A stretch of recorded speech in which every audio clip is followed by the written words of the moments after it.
তিনটে সভা, দুটো ভোট, একটা আপনি। আজ শিখব এমপি, এমএলএ, রাজ্যসভা, লোকসভা, বিধানসভা। দেখো, দিল্লিতে দুটো ঘর, লোকসভা, রাজ্যসভা, এবং ওয়েস্ট বেঙ্গলে একটা, বিধানসভা। লোকসভা হলো সংসদের নিম্নকক্ষ।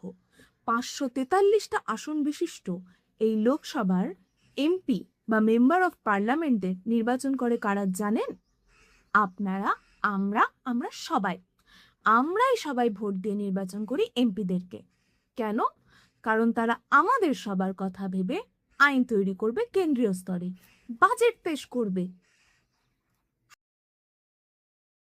বিধানসভা বা লেজিসলেটিভ অ্যাসেম্বলি, এই বিধানসভায় যারা বসেন তাদেরকে বলা হয় এমএলএ বা মেম্বার অফ লেজিসলেটিভ অ্যাসেম্বলি। তাদেরকেও 5 বছরের জন্য ভোট দিয়ে নিয়ে আসি আপনারা এবং আমরা। ওয়েস্ট বেঙ্গলে বিধানসভায় আসন সংখ্যা হচ্ছে 294। এই বিধানসভার কাজ কি জানেন? ঠিক লোকসভার মতন।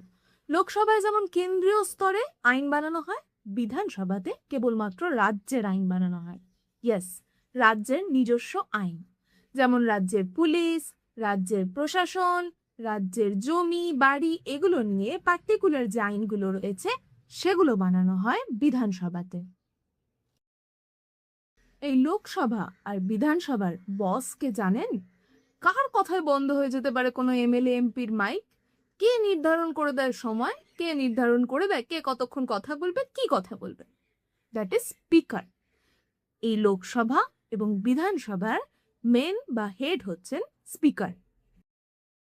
রাজ্যসভা, দিল্লির দ্বিতীয় কক্ষ, সাংসদের উচ্চ কক্ষ। 243টা আসন বিশিষ্ট রাজ্যসভাতে বলা হয় কাউন্সিল অফ স্টেটস।